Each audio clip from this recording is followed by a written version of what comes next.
Thanks for joining. I think perhaps we don't tend to do these glamorous roll into introductions. We tend to just get going and have a chat, basically, because I think if we there's a lot to dig into, because we haven't. When did we last see each other? It was ACS, was it 18 months ago? Pre-COVID, for sure, Yeah. wasn't it? That was it was December before COVID, which I know ACS is. I keep in touch with a couple of the people there, but that's changed quite dramatically as an organisation, I believe. Yeah, all the geriatrics are getting back in charge again. It's pretty funny to watch, to be honest. Do you do much with them still, or what's been going on while COVID? No, I was surprised that with one old organisation that ACS was the acquirer of, to be honest, I wanted to sell it, so that was a bit surprising. But it was Andrew Johnson who ran at the time, who ended up being a very polarising figure inside the organisation. Unfortunately, he had the right idea that he had to drive this. It's a professional society for computer. It's a society for computer professionals. Yeah. And but they were just renowned for that. Their members were IT professionals inside of public servants and large banks and defence and stuff. They're just the boring side. Yeah. So he at least was trying to drive that sort of modern innovation. IT startup stuff, and all the antibodies just came out and fought him, and they basically got him in the end. Yeah. So that's a shame. And that's you guys being bought over was part of that, essentially. He was trying to sort of next had an amazing balance sheet. He was just like, why sit with money in the bank? Let's just get out there and get into this space, otherwise we're going to be irrelevant. And that's what I like.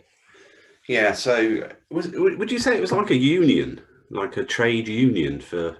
No, I'd say it's a professional society. I don't know what the equivalent in the UK would be, to be honest. Yeah. I think they'd like to be a trade union. Yeah. But professional society. Yeah, and then I suppose following on from that, COVID, you guys have handled it really well. We won't bore the audience by talking about COVID for when they're probably trying to escape COVID. But you kind of, has that impacted much on business and what you've been up to down there in the last 12 months? Is the tech scene still as buoyant? Yeah, look, it's been interesting. I think Australia's done so well with COVID. We just have to crush civil liberties and a few other bits and pieces. How easy is that? Spend $400 billion and print $400 billion, I should say. Mm-hmm. So we're yet to see the real hangover from that punch bowl getting spiked. But and I just think we were lucky to have those bushfires back in December 19, January 20, because everyone thought Australia was on fire, so no one visited and no one brought their germs down to us, which is the only reason we didn't get COVID. That was my personal. I was in Colorado at the time, and everyone thought Australia was on fire. So look, we've done well on business sense. There's been a lot of money flying off into these into the sort of asset class we play in. Lots of other asset classes, anything that's not cash, I suppose. So we've, I think, benefited from that. A lot of our companies have done very well. Some have done very poorly. One that's saved, to be honest. Literally, we blew it up before COVID, to be quite honest. And they did a lot of reorganisation of the corporate structure down here. So you had a lot of protection, temporary protection from bankruptcy and from default provisions and other bits and pieces. So that allowed us to reorganise the affairs, and the banks got real. And so I think, a bit like Chapter 11 in the US, but I think we always should have something like that. We haven't. So it was a good chance to see how it might work, to be honest. I think it was, that'll be a good plank going forward, to be honest, to try and, when people undertake business risk and it doesn't work out, don't put them in the penalty box. Get them up, fix it up, get all the creditors paid, and just get back on with it. So has there been a mixed shift in the way the government think down there towards digital, or is it still a slow burn? Because I know whenever I've been down to Oz, it's had its critics, the government, as to they're not doing enough. So it's a very easy political football. There was a back in 15 or 16 when we had Malcolm Turnbull as Prime Minister, and Malcolm Turnbull was the chairman of the company that bought my first startup. So I know Malcolm quite well. And so he had a real innovation agenda, and that got twisted by his political opponents into robots are coming to take your jobs. So a fairly sort of base political attack, but it worked. So So both sides of politics have got a fair chunk of blame in I suppose, at least the perceptions of lack of take up of tech in Australia. But I think, for people, if you want to stare past the bleak headlines of people who just want to attack those in power, there's actually some really good news stories, to be honest. We had one here in Brisbane last week. So Brisbane's a regional city on the world stage, I suppose. It'll be about 2 million people, I think, maybe 1.5, 2 million people, about 3.5 in surrounds. Yeah. And we had a company bolt out of the blue called Octopus Deploy, took a 220 mil US round, first round ever, out of the blue on $1 billion valve. Wow. So, so the gems out there. They do development tools. They do a deployment solution for developers for deploying software code and solutions. So, developer tools, that Atlassian style thing, although Atlassian does a lot more than that now, obviously. Yeah. So that's are they still in Oz, or have they done that exit to the West Coast? They're still in Brisbane. Yeah, they're still in Brisbane. I mean, that's the reality. Is we're 3% of the world's GDP. You're not going to make a big company in Australia. You have to get out, and you have to get out of Australia and sell. Yeah. Yeah, I mean, I find it funny. I was I might have been chief entrepreneur still when I met you. I can't remember now. When you was chief entrepreneur. Yeah. And you were obviously we were really involved in like we came to the startup catalyst, the sessions that Pauline runs in Brisbane. You're pretty involved in that as well, aren't you? Which is I started Startup Catalyst, so yeah. And that was actually started as an outbound program for under 25-year-old, really hardcore techie, future tech co-founders of big businesses. Yeah. Get them over to Silicon Valley and get them to stop working on small problems, or get them to stop having a desire to work for the public service or something like that. Just like, for God's sake, it's a bigger world. What are you doing? Australia, we have lots of. There's a saying down here called the lucky country. I think it was a book actually, but the lucky country, how we've ridden on the sheep's back and all sorts of rubbish. But the reality is we're at the bottom of the world. We are very good miners and mineral extractors because we have a shit ton of minerals to extract. Not because we're particularly talented at it. There's a shit ton here. Something like 80% of the world's recoverable gold is in Australia, for Christ's sakes. You know what I mean? We don't do 1,600 years of world thermal coal supply is in one area of one small part of this country. 1,600 years of proven. That's stuff you can go to the bank and get, when the banks are lending for coal, that's stuff you go to get money from the bank for. So we're very good at mineral extraction. So somewhat lucky, we're isolated. We have exceptionally long communications links. We're far from market. So there's a lot of weird things. And where there's a little part of Europe sort of plonked at the bottom end of Asia. So it's all a bit weird, to be honest. And where are you investing at the moment, or what are you looking at? So we're like a lot of areas. So we, as an investment firm, we look at early stage tech, what we call seed phase tech. Tech for me is any business that can rapidly scale around the globe. So that's software, to be quite honest, or software-enabled business at the very least. We're liking things in fintech, e-commerce. That's some of the sort of verticals, some of the horizontals. We like API businesses, so we like things that don't really have to have few customers but have high stickiness, I suppose. We've done 17 deals in our syndicate. I want to say it was up to deal number 17, the last one I saw go through. And that's timeline, Steve? Say again? What timeline is that through? Oh, sorry, that's first one was December 19. Right. So it's about 16 months or something, I suppose. Yeah, that's quick. Yeah. It's pretty. It's pretty quick. It feels that way. But we were ready to go in September 19, and none of our deals in the pipeline sort of dropped in time. And we had 4 deals drop in the 10 days before Christmas in December 19. Now I'm not too sure about the UK or anywhere else, but in Australia, we have a saying here. So Melbourne Cup Day is the first Tuesday in November. That's when we have this big bloody horse race in Melbourne. It's a public holiday. Everyone gets pissed and go and watches the horse race, right? And then you have Australia Day, which is the date that you guys turned up in Australia, and that's the 26th of January. So we say between Melbourne Cup Day and Australia Day, stuff all happens. Yeah, everyone's just either drunk or hungover on holidays. So and we did 4 deals in 10 days before Christmas. I thought, just no chance this is getting up, and we did. We got them up, oversubscribed them all. It was a good effort. And that's 1013, isn't it? That's the that's 1013. Yeah, so that's so 1013 is a syndicate of investors. We have 210 investors. in the syndicate. Mainly Australians, or you don't disclose their where they're from, or it's private? No, I've got no problem disclosing where they're from. So we have, mostly all from Australia. Australia, New Zealand's easy for us, given corporations law here, to be honest. Given a tax structure as well, that's easy. We can do. I think we've done a Singaporean chat. Now I think about it, America's just almost impossible. You just don't even think about it. That's more because of you get regulated by the SEC when you do that. So Australian's easy for us, I suppose. Yeah, we have a lot of people with American backgrounds who have investment companies here, so they you can structure around that sort of stuff legally and structure around that sort of stuff. Yeah, and the sort of ticket size, you kind of like do you go all the way through to follow on, or is it too early to tell at the moment? So we call ourselves seed phase investment. So we start in the seed phase. We don't call it seed because seed's like gods. You can have like 2 or 3 or 4 seed rounds nowadays. The last 5 or 6 years we've seen seed rounds go from a few hungies, maybe 800 grand would be a big seed round 5 or 6 years ago. Now like $2 or $3 million is not unusual. So that's seen us with this model. So we're probably averaging, we're anywhere from sort of probably averaging about 600 on a seed Aussie, let's say, on a seed phase check. That might be in a $1.2, $1.5 million round, maybe $2 million round. Biggest seed phase was a brick, was a mill.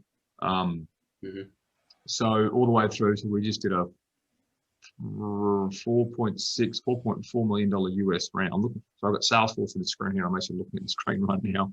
$4.4 million round in a company. Now we've invested in that company now for the last couple of years. I started investing in it personally through my family trust, all the way from like a couple of safes in the seed phase. Called Chipper Cash. They're a San Francisco-based African payments. They're a fintech super app in Africa now.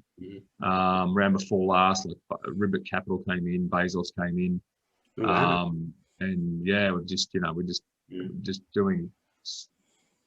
Sorry, my kids are downstairs on the beach and they're just howling. I'm dealing with breakfast shouts as well in the background.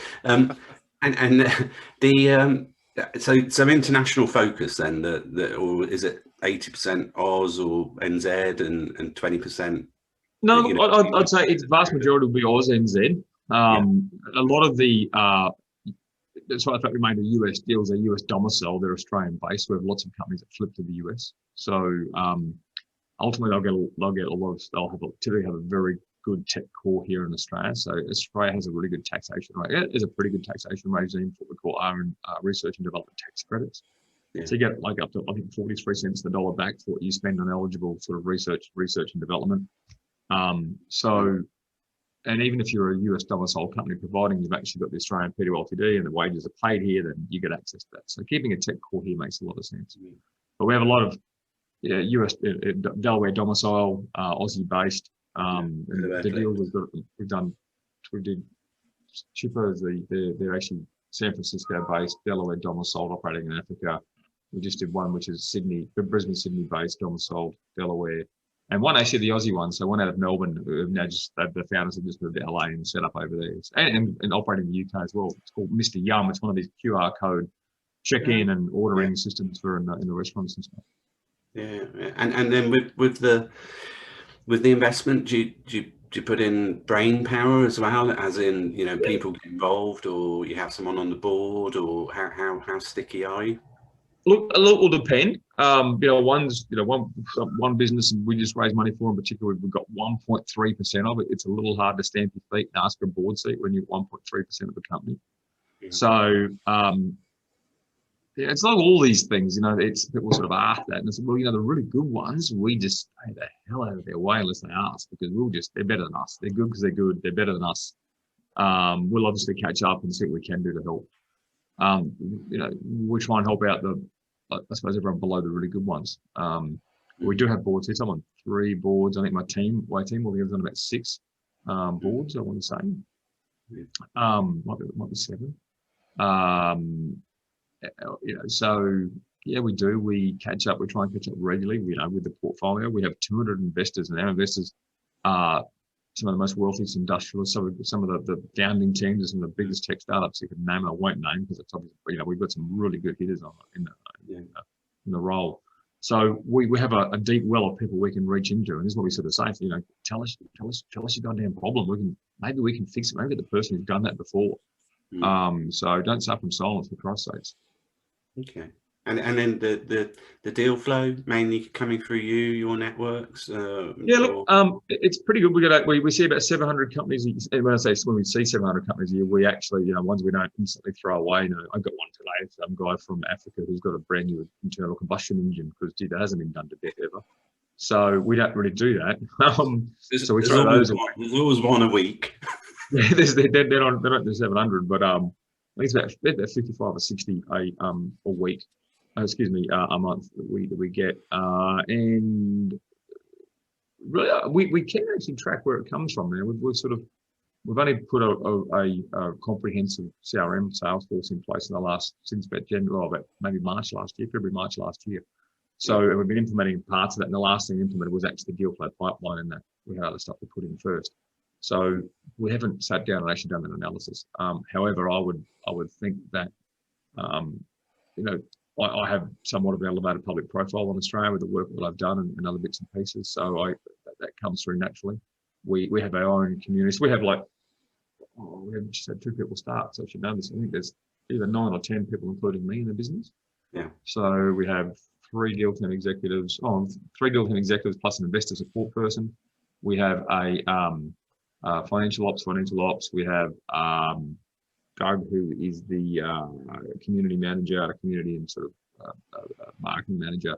Then we've got Jess, who keeps the office manager. It's a 9, 10 including me, keeps us all honest. So variety of roles in there. We have 200 investors, so we know investor support person is actually quite important. But we've really leveraged the platform we've built on Salesforce in order to, you know, when we have to put a deal out to 200. Well, there's 210 investment entities, 230 executives who sit downstream from that. So we, you know, and everyone gets the chance to hit send and put their bid in. And we're going to do a book build and, you know, clip the cash and then, you know, is it US, where it might be, we have to get the hedge and kind of all the crap and carry on, that you expect.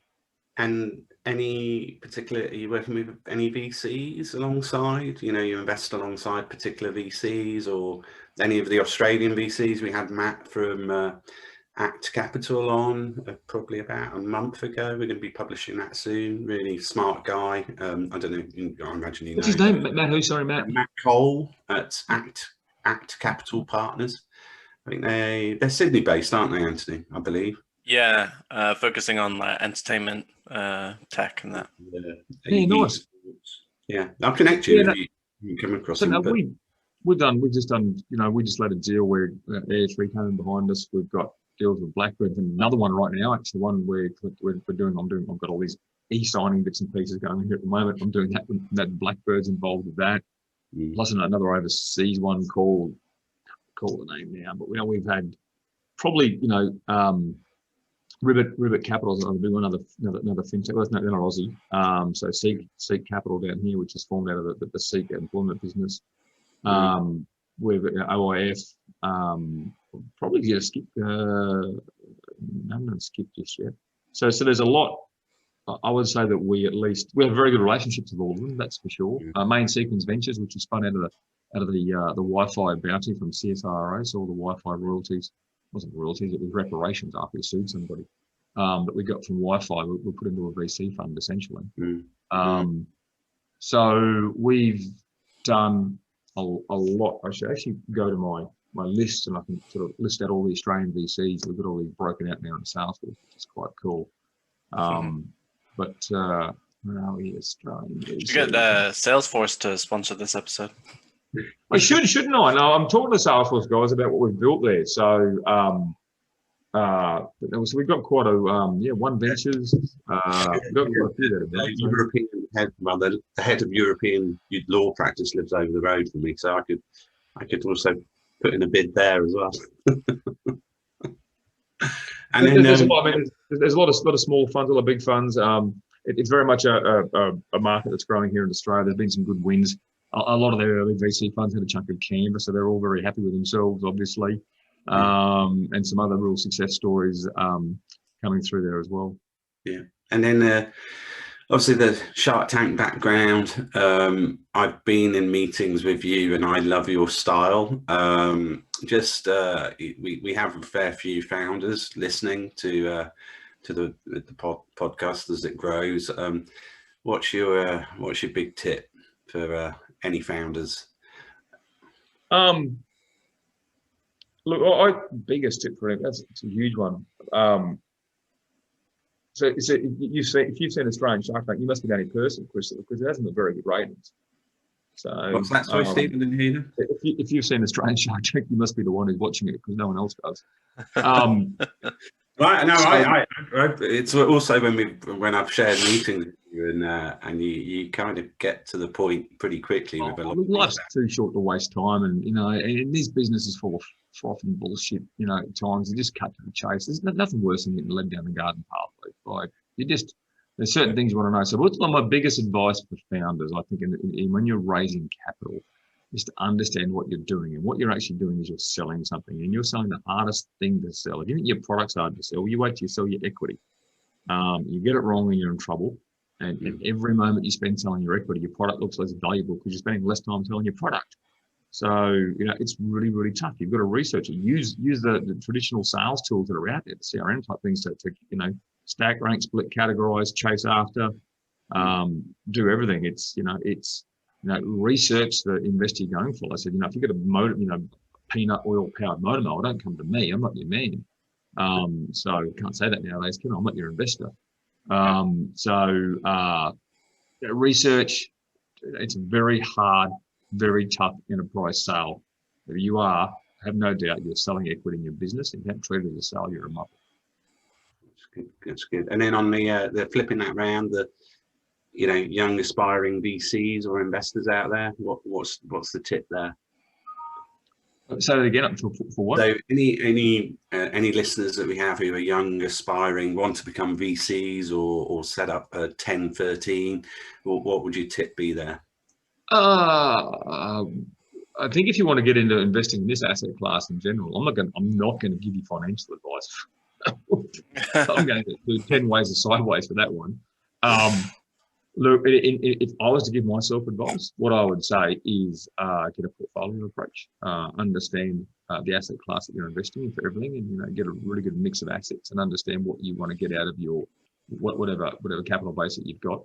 The asset class we don't. I'm happy we get an exit after 8 to 10 years. So this is my daughter's money. This is not my money. What's coming out of this, essentially, right? So, there's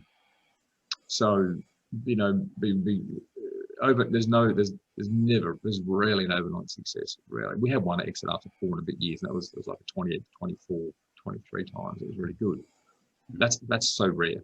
We had another one go not soon after on an 8-year, 9-year burn on one, and there was 13 times. That's probably more typical.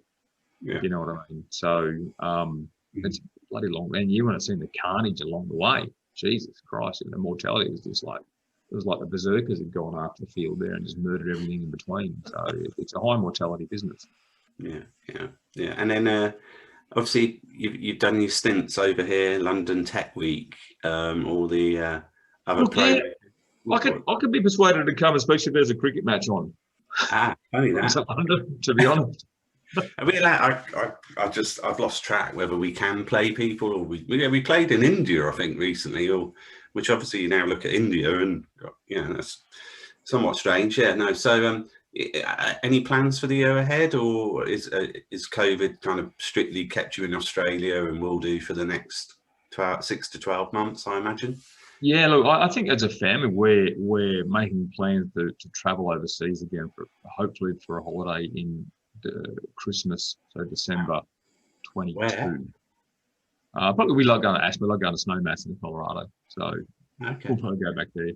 We've still got some credits with some airlines to the US as well, which we've got to soak up. So they won't get the cash back. Fucking Canada. But anyway, so we like going. But look, it comes down to, I think, how obviously the policies that governments and airlines will have who are allowed to travel. if they expect my then 6 and 10-year-old kids to have a vaccine, then I think we'll just stay in Australia until there's a lot more proven about before we inject that into very young people to be quite blunt. So that there's a lot, there's a lot of uncertainty when it's going to be. But I'm enjoying traveling in Australia. Got the plane out, kick the tires there, go up fishing in the Gulf. I've got spent 4 or 5 weeks away fishing this year, so I'm feeling pretty happy with myself. Just get out there and smash the fish and drink some beers. Yeah. What type of fish? Oh, look, anything. The fishing's sort of secondary.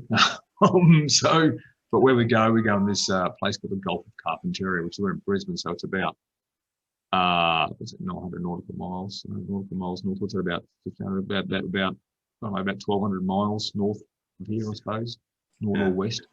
And we get tuna, we get coral trout, we get fingermark, we get everything at the Great Barrier Reef except for some of the pelagics, and we just go there, and it's a nice place. It's out of the way. It's a place that the waves never want to go, so you're pretty safe. Nice. So bit of a weird one, curveball. Alien sightings have increased in the UK recently, and if you go to the bookies, you can get very good odds on the next thing being an invasion of Earth by little green people. Any big sort of predictions as we move ahead? I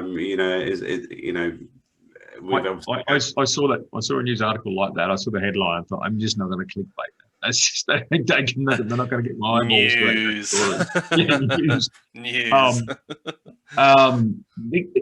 Big future. No, I don't. I don't think I've ever made. I shouldn't say that. I've made a future prediction, but I've got technology that I'd like to see work. And so if you make future predictions, computers will be faster. I don't care if it's quantum or networks will be faster. You can just it's a commodity. Throw it away. Who really cares, right? So you can probably bet on, but you need to bet on the things that CPU power and network power will provide.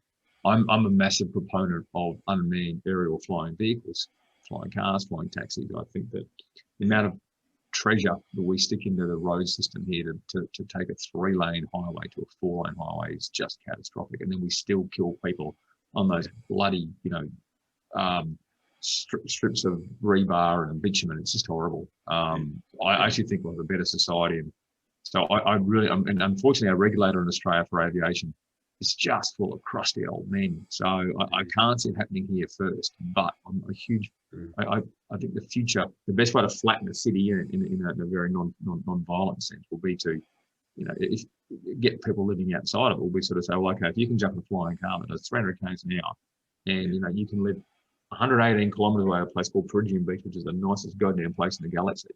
It's 23 minutes in this car. Do you want to live there, or do you want to live like 2 hours, 40 minutes in shitty traffic down the road? Yeah. It's going to be like $25 in power to go that 23 minutes. Pretty simple, right? Yeah. So all of a sudden we can start answering questions like, where do you want to live, not where do you have to live? Yeah. And I think that will free mankind. It'll free just the drudgery of commutes and other shit. Well, it's been surprising how much COVID's freed people from the drudgery of commute. It's been quite interesting. Yeah, that has been a real change here as well. It's we're getting the grumbles from some of my the local mums and dads who work in the centre of town in the financial district or the city, and some of them are politely being whispered to that it would be appreciated if they're in the office 4 days a week now and just 1 day at home. And obviously that's people have just switched. They're kind of like, well, no, I'm kind of like, work-life balance, it's important. And I don't know if you kind of you've had that stark change in Australia, because you've handled COVID so much better than I think most other places in the world, and but there has been a real shift that people are so remote and they much prefer virtual working. What we're doing here, seriously, we locked down a city here the other day because it was one case. One case. One. Right now, okay, I'm sort of okay if we only save one life. Yeah, whatever. I think it's the most gutless, illegal I've ever heard in my life. I don't want to see mass death either. And this is not about me wanting to kill Granny, regardless of what people think. But let's assume that the vaccines are 99% good. 99%, which means in a country of 23 million people, we're still going to have a lot of death. right? Yeah. And a lot of infections. And these aren't even deaths. These aren't even hospitalizations. These are actually infections. No one's gone to hospital, right? So, Really and mental. so like so when people ask me how we, what we should look ahead for COVID, there's a thing called the Stockdale paradox. If you've ever read Jim Collins' Good to Great, Stockdale was a US Navy admiral who was shot down over North Vietnam, over Hanoi. He was very frustrated. Why are my pilots being shot down over Hanoi? I'll go and fly my plane over Hanoi and find out. Boom, boom, boom, down he came. Got locked up in Hanoi Hilton and tortured, every day, twice a day for X many years until he got released. And ended up actually running for US vice president when he got out. But he was asked in his book about what he thought the defining characteristics of the people who didn't make it out, who actually died in captivity were, excuse me. And he said, that's easy. They were the optimists.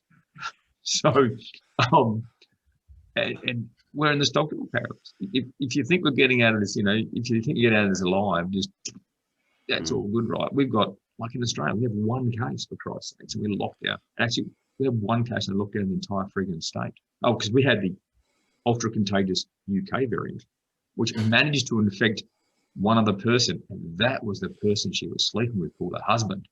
So that infectious, you have to be bulking to get it, for Christ's sake. You have to be actually swapping bodily fluids directly to get it. So, and so, look, our concept was like, I can't see how the politicians, they painted themselves into this corner with these brilliant records of no whatevers. Yeah. And I'm like, right. So you can have 99.9% perfect vaccine, and we're still out of it for the next 2 or 3 years. It's just utterly insane. Mental. My rant. Going back, just on the flying cars or taxis. I certainly think over here it's a stepping stone via electric and autonomous to that point. I'd argue. Is mass adoption of electric cars happening in Oz or not really? There is. So you definitely see a lot more, to be honest. But we're not the UK. We have. I'm going on a holiday Friday with my family, and literally we're going 450 kilometres away. Yeah. Right? I ain't taking an electric car there ever. You just cannot. When we're taking like everything, we're taking like 3/4 of the house, just our kids' toys for Christ's sake.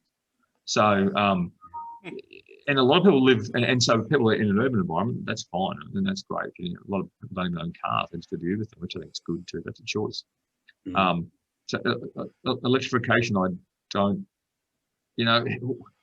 We have some issues with grid reliability in Australia because we've gone just way too stupid on renewables, to be quite honest. And if we think that the grid's going to fall over our way, people start plugging our cars in to charge the goddamn things up.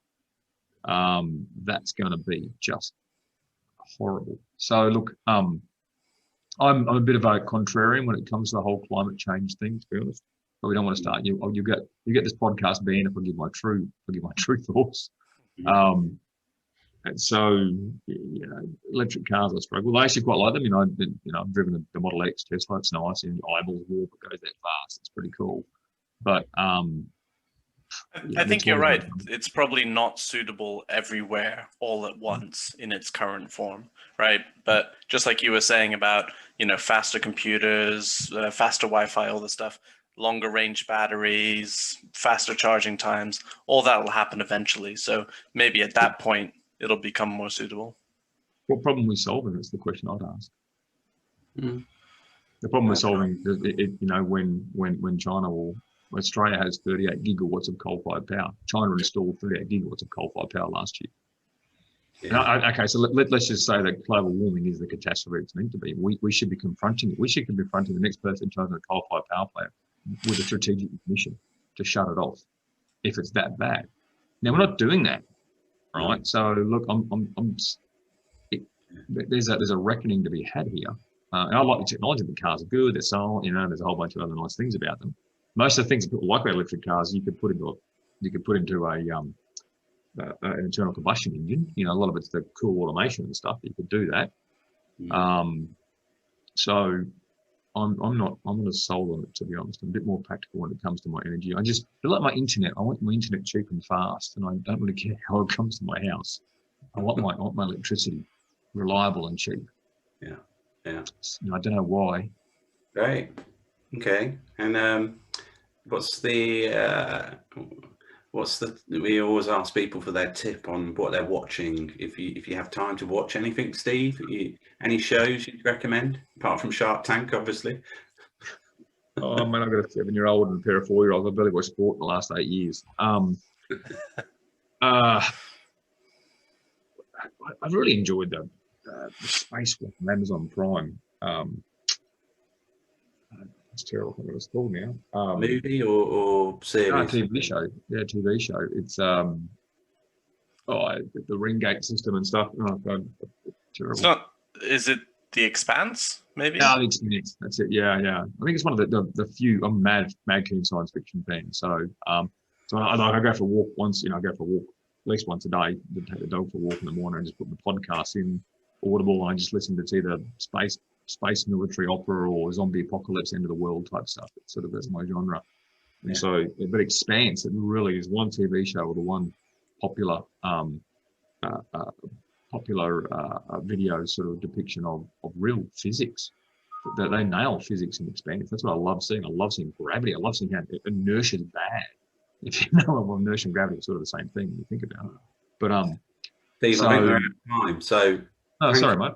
That's all right. No, but been great talking, and see you soon. Thanks for all the thoughts, and we'll get over there at some point when the cricket's on again. Yeah, be my guest. See you later. Cheers. See you, Santi.